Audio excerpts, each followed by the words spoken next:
Hi, I'm Barbara Stickler, the president of Branch 1100. The streets are a dangerous place, and you're on them longer than ever. So it's important that you work safely. There's a couple of rules and regulations that I'd like to go over with you today, because I keep getting phone calls from letter carriers that are being disciplined for having violated one of the safety regulations. First off, anytime you're out of your truck, turn it off. I don't understand how anyone could get out of the vehicle and leave it running. On a mounted route, if you're stepping out onto the curb to put mail in the box, turn the truck off. Management generally considers that as being out of the vehicle. When you are out of the truck, make sure it's legally parked, the handbrake set, the truck in park, the wheels curbed, and yes, once again, the engine off. You don't want to have a rollaway accident. I know I would never be able to live with myself if my truck had rolled away and struck someone.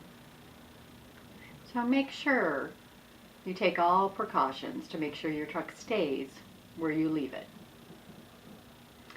When you're driving, close your door and wear your seatbelt. Unless you're in the middle of mounted delivery, you have to have your door closed and your seatbelt on. If you're in the middle of doing mounted delivery, you can have just the lap belt and your door open, as long as you're not going more than 50 feet or going through an intersection. Now, recently a letter carrier was written up for turning from the main street onto a cul-de-sac back to the main street with their door open. Management claimed that was an intersection. While that may be open to debate, close your door. Take the time to work safely. And that's the key. It's up to you to work safely. Management's trying to squeeze every second out of the day, and they're posting their funky numbers at the end of the case to try and encourage you to make their time. But the rules haven't changed. There's still no street standard, and it's still your estimate for your day. So make sure you're doing your best to be safe at all times. So you know where the dogs are on your route. But if you case up the dog warning card, that will be a visual reminder to pay attention to what's going on around you. And who knows, your truck might break down. Management might actually send you assistance, and someone else may carry part of your route. And they need to know where the dogs are. So put your dog warning cards up and carry your satchel. Management's been requiring letter carriers in some offices to carry their satchel at every stop. Now, there probably is not a vicious dog in the bank, but if management wants you to carry your satchel, pick your satchel up as you get out of the truck, deliver the mail, take it off when you get back to the truck, and drive to the next stop. And repeat. One carrier asked me, how was he able to do that? Because it kept getting stuck on his seatbelt. Well, after a couple of seconds, I realized he wasn't taking his satchel off as he moved between deliveries. You need to take your satchel off. You need to put it behind the seat. It's cumbersome to try and drive with the satchel on, so take the time to pick it up and put it back. Because by management instructing you to do this, they've authorized you the time. And on those walking routes where management has consolidated all the park points, remember, you're not required to carry mail on your forearm. You can have your letter mail in your hand and everything else in your satchel. So when your satchel's full, you're going to have to split your swing.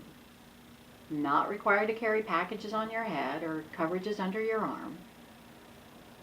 You're required to carry it in your satchel, and if it's full, split the swing. Protect your back and neck from injury. I had the opportunity to talk with a couple of letter carriers this week that have more than 50 years of government service. Most of their time is with the Postal Service. They are both happy, healthy, delivering routes every day, and are still enjoying being out with their customers. And they've been able to accomplish this by working safely and taking care of themselves. So remember, there is always time for safety. Don't let anybody take that away from you. I unfortunately attended a funeral for a letter carrier that passed away last month. He was struck by a vehicle while he was working at the back of his truck. He wasn't doing anything wrong. He wasn't violating any rules or regulations.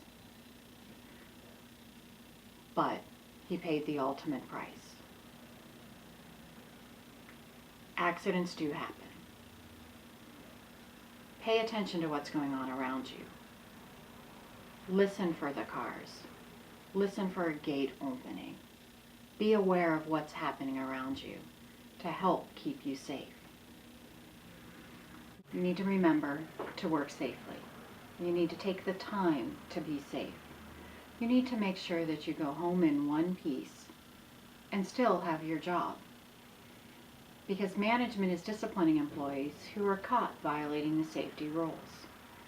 In a lot of cases, they're sending the employee home on an emergency suspension without pay, and then issuing a notice of removal.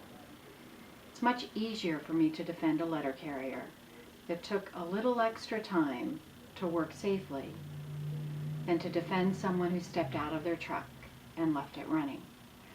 So if you have any questions over the safety rules, please ask your shop steward or call your officer. Remember, safety begins with you. Be safe out there.